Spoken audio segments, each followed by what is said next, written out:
This is the last Sunday of our fall. Am I on? Yeah. Okay. Of our fall Old Testament series on wisdom.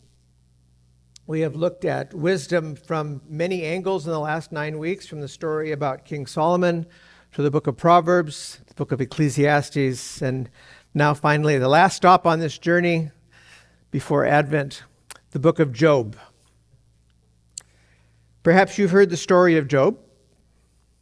He's the patron saint of inexplicable suffering. When the question is posed, why do bad things happen to good people? Job is the first biblical character that comes to mind.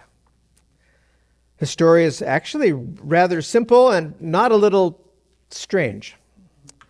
Chapters 1 and 2 of the book basically tell the sad tale of what happens to him. He is a devout man who also happens to be wealthy and successful. He's blessed with a big family, 10 kids, 3 daughters and 7 sons. He had it all. In addition, Job was basically God's pride and joy. So, there's a gathering in heaven. Verse 6 of chapter 1, a gathering which is attended by God, the angels, and Satan. They're all there gathering together.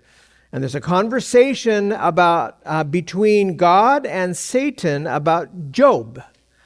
God is basically bragging on Job for his honesty, his devotion, and his disdain for evil.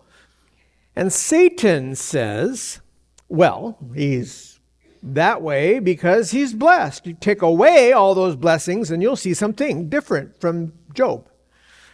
God says, well, go ahead. Do what you will. Just don't hurt him. We'll see. So Satan is given free rein to take away Job's wealth and even his children. They all die. This is the kind of suffering that would bring any of us to our knees, I think. The kinds of things that most of us pray will never happen to us. That we would lose our children to horrible accidents and suddenly become poor, all in the same span of about 5 minutes. This is what happens. All of that happened to Job in a matter of just minutes. But here's the amazing thing. Job stayed faithful to God, and his response was the well-known saying, the Lord has given and the Lord has taken away. We all know it. And then he says, amazingly, he says, blessed be the name of the Lord. After all that, who among us would be able to do that? But there's more.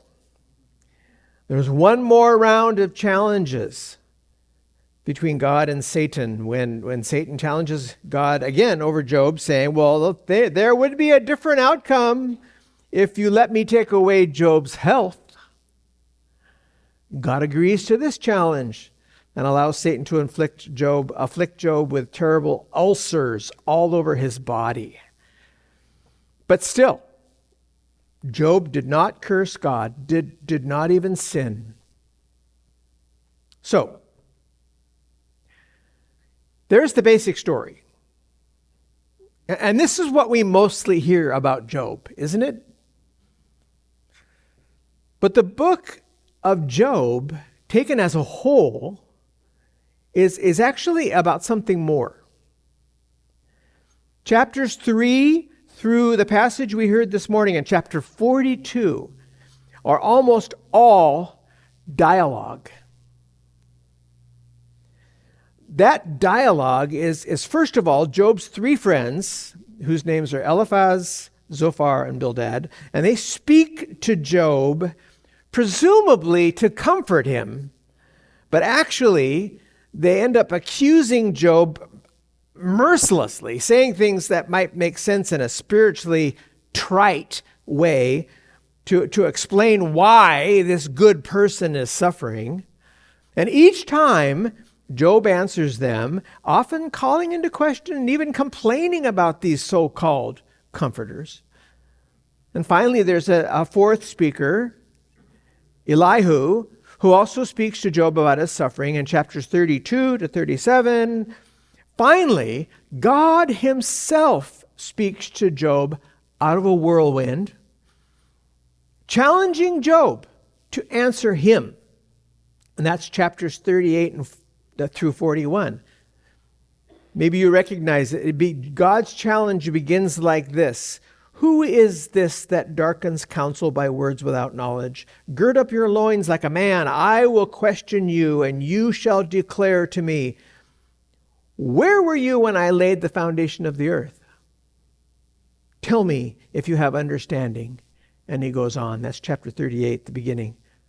So, this is a challenge to which God expects Job to respond, which he does. First, incompletely. And then after a second challenge from God, Job responds with the words we have just heard this morning at the beginning of chapter 42. He says, I know that you can do, he's speaking to God. He says, I know you can do all things, and that no purpose of yours can be thwarted. Who is this that hides counsel without knowledge? Therefore, I have uttered what I did not understand. Things too wonderful for me, which I did not know. Verses 2 and 3. So here's Job, repenting of his ignorance and placing himself fully in a position of trusting God no matter what. I've left a lot out. There's a lot in Job. But that's a rough sketch of this amazing book. The end of the story includes Job becoming wealthy again, you heard that, and having other children. But the book isn't really about happy endings. I think it has more to do with the question, what does wisdom have to say to suffering? This is basically the message of the book of Job. There are two observations that I'd like to make this morning. One that relates to times when you and I are suffering. And a second, when we are with those who are suffering. So first, when you and I suffer. Notice what Job says in his answer to God's challenge. Job has spoken frankly to God, which is in itself instructive. While he never crosses the line of actually cursing God, which was, by the way, the suggestion of his wife when he got really sick. Curse God and die. Job doesn't do that. But he does say things to God that fall into the category, I think, of holding God to account. He asks pointed questions about the fairness of it all, basically saying to God, why me? Why? Why am I suffering? I think we need to just notice here that this is healthy. Sometimes we back away from telling God what we really think. Maybe out of a mistaken idea that we might offend God for being disrespectful. But here's the truth. Job and many of the heroes of the Bible knew something about God that we may have forgotten. God can handle it. When things are not going well, when you're sad, when you're frustrated, when you're suffering, don't hold back. Tell God how you feel. It's okay. God will not be offended. But back to the text in chapter 42. Notice how Job finally answers God's challenge. He says, I have uttered what I did not understand, things too wonderful for me, which I did not know. Basically, Job submits and repents before God and admits that God is God, even though it didn't make sense in his suffering. I love the way Kathy Escobar puts this kind of posture before God in her helpful book. Her book is called A Weary World, Reflections for a Blue Christmas. By the way, if you are anticipating a blue Christmas this year, I highly recommend this book. A Weary World, Reflections for a Blue Christmas by Kathy Escobar. It's actually a devotional for Advent. Not the one we're suggesting that you can download for free from us. But Escobar says this, and again, this is, in the context of when things don't make sense and you're suffering. She says, hope comes from embracing paradox and contradicting things living in the same space and time. It comes from real stories. It comes from engaging with the stories of the Bible with a new lens that shatters the veneer of false positivity built on just believing the right things. End of quote. The first thing to learn about our own suffering is that wisdom teaches us to be honest with God and not be afraid to say, this does not make sense right now. It may never make sense, but God is still God. And in the words of Job, I know God can do all things and no purpose of God can be thwarted.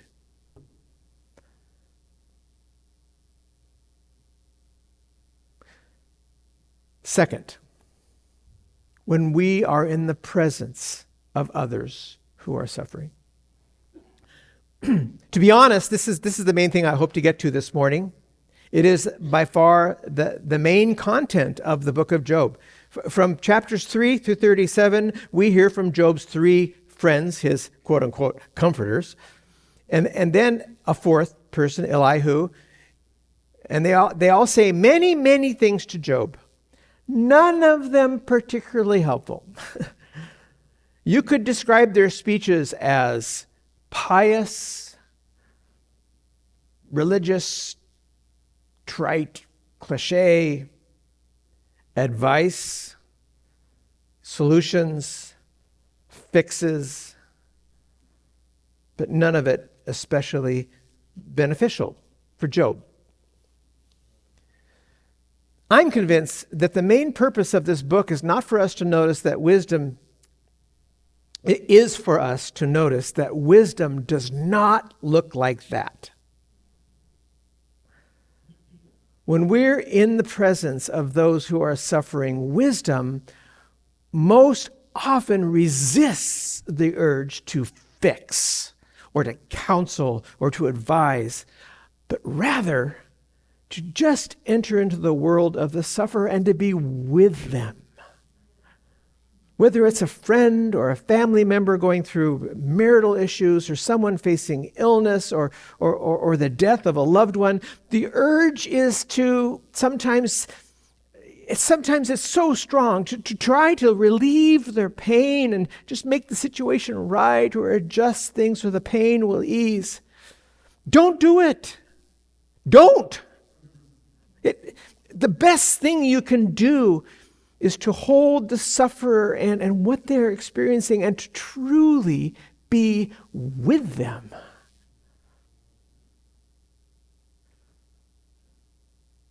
October 24th, 2014. I remember standing at the back of the large boardroom at the Marysville School District Service Center as Dr. Becky Berg spoke to the faculty and the staff of Marysville Pilchuck High School. It was, for them, the most terrifying and the horrible day of their professional careers. The day of the shooting, when 5 young people died in the school cafeteria. As I stood at the back of the room, I noticed people turning to look at me and Greg Canahan. We were standing there together. We were in our chaplain's uniforms. It was a little odd, but we were introduced as a resource to everyone here. Chaplains John Mason and Greg Canahan are here if any of you need to talk to them. I remember thinking, oh boy. And we would have lots of conversations in the ensuing hours and days. But in that moment, right then, I realized the power of something we had been taught in our training. They called it in our training the ministry of presence. And during our training, I remember thinking, oh, well, that's just the name for feeling okay about being with people when you don't know what to say. It's to let us know it's okay to be silent and not to say something trite or cliche, religious small talk. And yeah, that's it. But there's more to it. The ministry of presence suggests the power of entering into suffering with someone. Entering the mystery of it and to respect it for being a place that God inhabits like no other. Those looks that we were getting from the staff and the faculty of the Marysville Pilchuck folks, they didn't need us to say something in that moment. They just needed to know that we were there. In that moment, when everything felt crazy, I mean, it's insanity what happened that day. To see that there were a couple of guys who had been through this kind of before, and they weren't freaking out. It gave them the permission to also not freak out and to get through it. The ministry of presence. It's powerful to enter into suffering with someone. You don't have to say anything, or at least not much. So there's one more aspect of this entering into suffering with others I'd like us to notice today. And in the words of one of my teachers who said, we need to quit feeling sorry for people who suffer and instead look up to them, learn from them, and if they will let us, join them in protest and in prayer.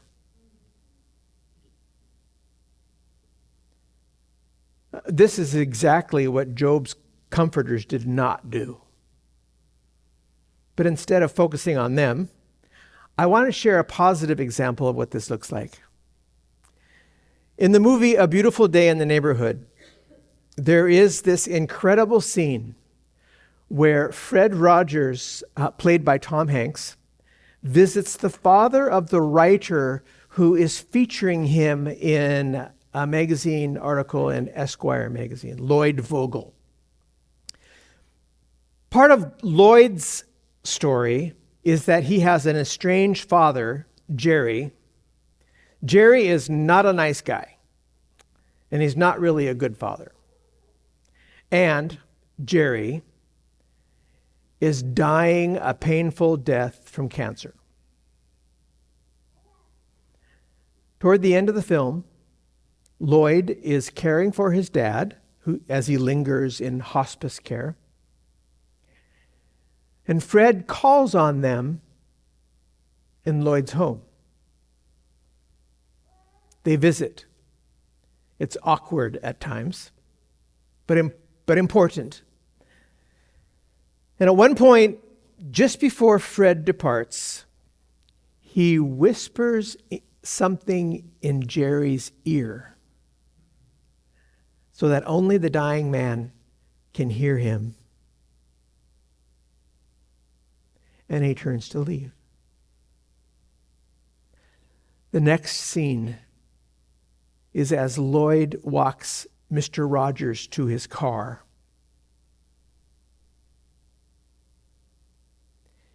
And he asks, "What did you say to my dad in there?" And Fred answers, "Oh, I asked him to pray for me. Someone who is going through what he's going through must be awfully close to God.